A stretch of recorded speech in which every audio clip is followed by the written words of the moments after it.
Мужчина возвращался домой с работы, уставший, но довольный, что день наконец-то подошел к концу. Он шел по знакомой улице и заметил, как в парке на скамейке сидит молодая женщина. На вид ей было около 25 лет.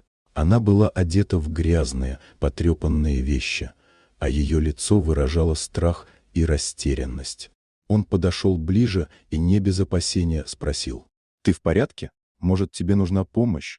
Девушка подняла глаза. В ее взгляде было столько отчаяния, что мужчина почувствовал сильное желание помочь. Она вздохнула и с трудом ответила: «Я не знаю, что делать. Все случилось так быстро». Она объяснила, что потеряла все: дом, работу, а потом даже и друзей. Она заплутала в жизни и оказалась на улице. Мужчина предложил ей помощь, предложив пройти к себе домой, где она могла бы привести себя в порядок. Она с благодарностью приняла его предложение, и когда они пришли к нему, он дал ей чистое полотенце и попросил принять душ. Мужчина готовил ужин, пытаясь не думать о ее странном поведении, хотя его что-то настораживало.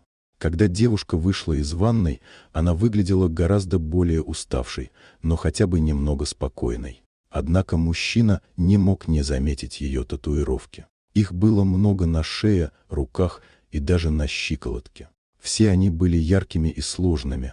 На некоторых изображениях можно было различить символы, которые явно не имели обычного значения.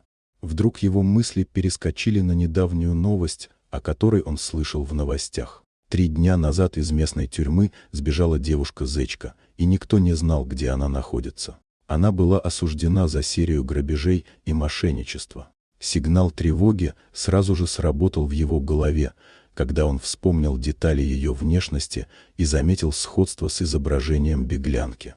Его интуиция не подвела. Он быстро достал телефон и позвонил в полицию. «Здесь, в моем доме, возможно, находится беглая преступница. Я готов предоставить все данные». Полиция отреагировала моментально. Через 10 минут в квартиру приехали несколько патрульных машин. Они взяли девушку под стражу, после чего женщина была доставлена в отделение для допроса. Она оказалась тем самым беглецом, о котором шла речь в новостях. Мужчина наблюдал за всем происходящим с удивлением и облегчением. Через несколько дней его пригласили на встречу в полицейский участок. Там ему вручили благодарственное письмо и денежную награду за помощь в поимке преступницы. Все это было довольно странно и неожиданно. Он не искал приключений, а просто хотел помочь человеку. Но теперь, когда все закончилось, он не мог избавиться от мысли, что порой судьба ведет нас такими путями, о которых мы даже не задумываемся. Вот такая удивительная история.